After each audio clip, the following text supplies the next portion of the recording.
Hello दोस्तों, नमस्कार। मैं अरविंद कुमार आप सभी का स्वागत करता हूँ आपके अपने यूट्यूब चैनल अरविंद कुमार गुरुजी में।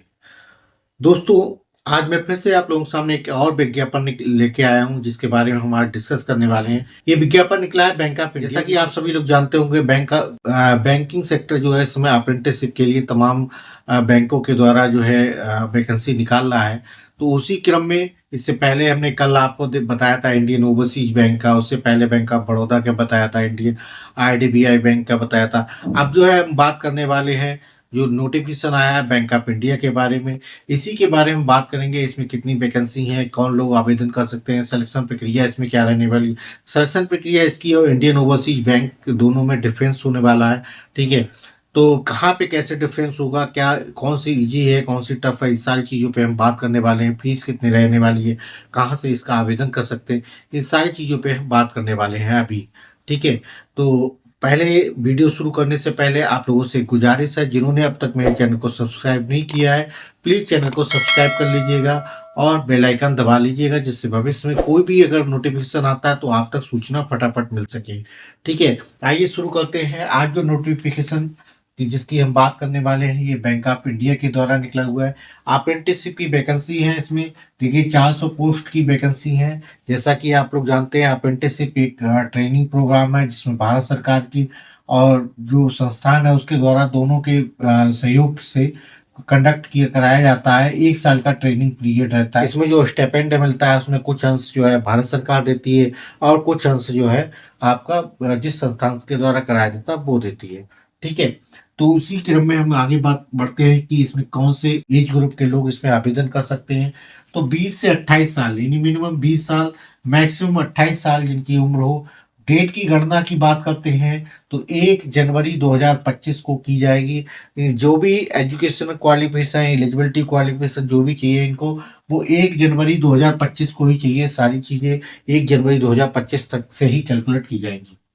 क्वालिफिकेशन की बात करते हैं तो कोई भी ग्रेजुएट होना चाहिए, किसी भी स्ट्रीम में आपने ग्रेजुएशन कर रखा है, चाहे बीए कर रखा हो, बीएससी कर रखा हो, बीकॉम कर रखा हो, बीबीए कर रखा हो, बीसीए कर रखा हो, बीटेक कर रखा हो, किसी भी आप तरह का आपने ग्रेजुएशन कर रखा है किसी रिकॉग्नाइज्ड यूनिवर्सिटी के द्वारा, तो आप इसमें आवेदन कर सकते हैं, आप इसके लिए एलिजिबल हैं। ठीक है, जहाँ तक बात करते हैं अपीयरिंग कैंडिडेट के लिए, तो अपीयरिंग कैंडिडेट के लोग इसमें आवेदन नहीं कर सकते हैं, क्योंकि जो उसमें क्वालिफिकेशन की कट ऑफ डेट भी है वो 1 जनवरी 2025 तक कंप्लीट हो गई हो जिसकी डिग्री, केवल वही लोग आवेदन कर सकते हैं। ठीक है, अब बात करते हैं स्टाइपेंड क्या मिलने वाला है। देखिए, इस ट्रेनिंग प्रोग्राम के दौरान जो है 1 साल का आपका ट्रेनिंग प्रोग्राम रहेगा, तो आपको 12,000 रुपये पर मंथ के हिसाब से आपका जो है स्टाइपेंड रहने वाला है। इससे पहले हमने बात करी थी इंडियन ओवरसीज बैंक का। तो इंडियन ओवरसीज बैंक में देखो जो स्टाइपेंड था वो 3 कैटेगरीज में डिवाइड था। ठीक है, मेट्रो सिटी, अर्बन सिटी और हमारा सेमी अर्बन सिटी में। बट इन्होंने एक इसमें जो है केवल एक यूनिफॉर्म जो है स्टाइपेंड ही दे रखा है, 12,000 रुपये।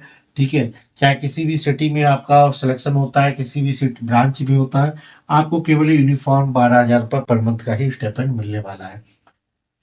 ठीक है, अब बात करते हैं सिलेक्शन प्रक्रिया की। तो सिलेक्शन प्रक्रिया देखिए, इसमें रिटन एग्जाम बेस पे होगा और टेस्ट ऑफ लोकल लैंग्वेज होने वाले हैं। 2 तरह के टेस्ट होंगे, उसके बाद आपका सिलेक्शन होने वाला है। लेकिन जहाँ तक मेरिट की बात करते हैं तो मेरिट जो है इसमें आपका रिटन एग्जाम के बेस पे ही मिलेगी या रिटन एग्जाम के बेस पे ही बनने वाली है।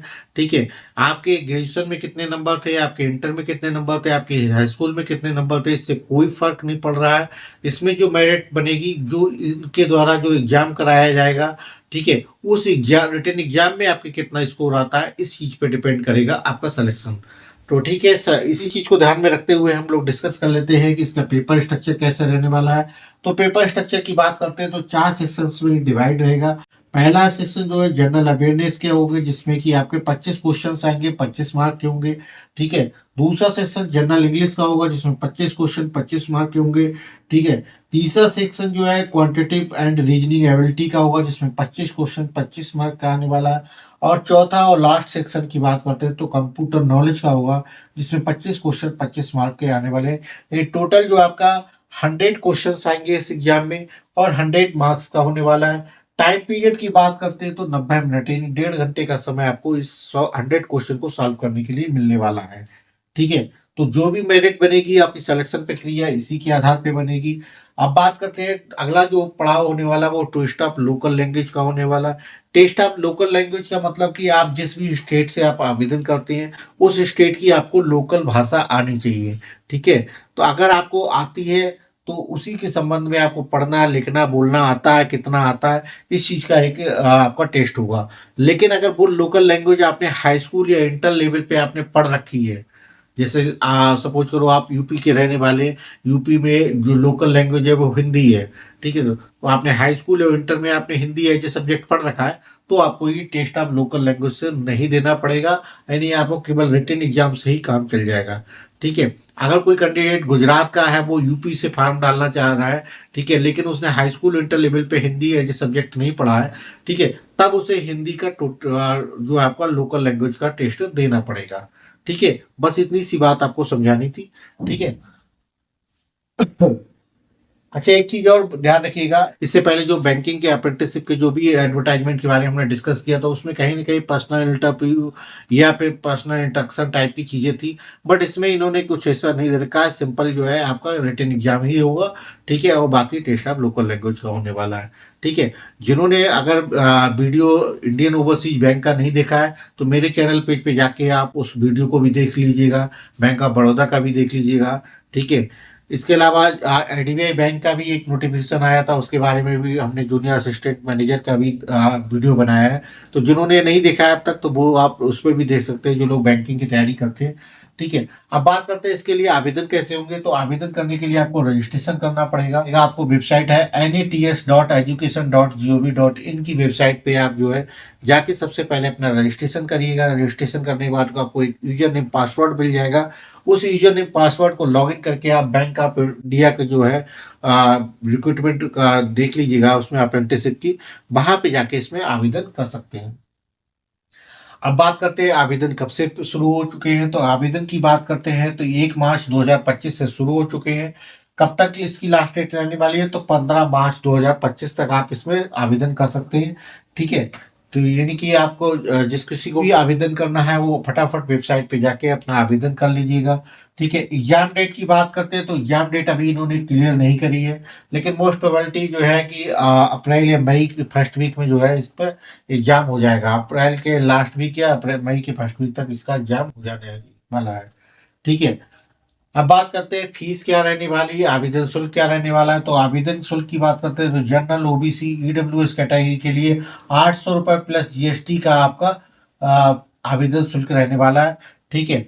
जहां तक बात करते हैं एससी और एसटी कैटेगरी के लोग के लिए फीस जो है 600 रुपये रहने वाली है। फीमेल इसके अलावा किसी भी कैटेगरी के तो उसकी भी फीस 600 रुपये रहने वाली है। हैंडीकैप्ड कोई बंदा है तो उसके लिए जो फीस जो है 400 रुपये प्लस जीएसटी की रहने वाली है, ठीक है। इसके अलावा ओबीसी कैंडिडेट जो लोग ओबीसी कैटेगरी में आते हैं उनके लिए एक इम्पॉर्टेंट अपडेट ये है कि ओबीसी का सर्टिफिकेट इन्होंने जो मांगा है वो 1 अप्रैल 2024 के बाद का होना चाहिए, ठीक है। 1 अप्रैल 2024 से पहले का है तो हो सकता है आपको मौका ना मिले। अगर इनकेस आपके पास पुराना है और नया नहीं है तो भी आप आवेदन कर दीजिएगा। मेरे हिसाब से तो अगर आपकी इच्छा है तो आवेदन कर दीजिएगा, लेकिन अभी जो है आप नए ओबीसी सर्टिफिकेट के लिए आप अप्लाई जरूर कर दीजिएगा। हो सकता है कि लास्ट डेट से पहले आपका ओबीसी सर्टिफिकेट बन के आ जाए, तो आप उसके आधार पे आप आवेदन कर दीजिएगा, ठीक है।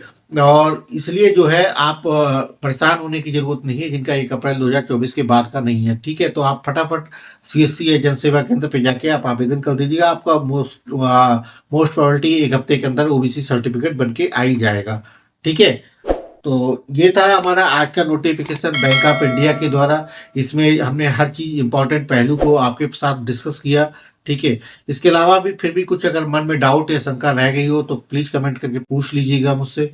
आंसर आपको कमेंट बॉक्स में जरूर मिल जाएगा, ठीक है। अब आप कौन सा आगे वीडियो देखना चाहते हैं, किस वैकेंसी के ऊपर आप देखना चाहते हैं, या किस शहर से आप लोग इस वीडियो को देख रहे हैं, आप प्लीज़ शहर का नाम कमेंट करिएगा, जिससे कि आपके शहर के नज़दीक जो भी वैकेंसी आती है उसकी सूचना हम आप तक जल्द से जल्द पहुंचा सकें, ठीक है। तो लास्ट में दोस्तों पुनः आप लोगों से आग्रह है, जिन्होंने अब तक चैनल को सब्सक्राइब नहीं किया है प्लीज़ चैनल को सब्सक्राइब कर लीजिएगा, बेल आइकन दबा लीजिएगा, और इस वीडियो को अपने दोस्त और व्हाट्सएप ग्रुप पे ज़्यादा से ज़्यादा शेयर करिएगा, ठीक है, जिससे आपके साथ साथ आपके दोस्त भी इस वैकेंसी का फ़ायदा उठा सकें, ठीक है दोस्तों, फिर मिलेंगे किसी और वीडियो में, किसी और भर्ती के विज्ञापन के साथ में। ठीक है, तब तक अपना ख्याल रखिए। Thank you.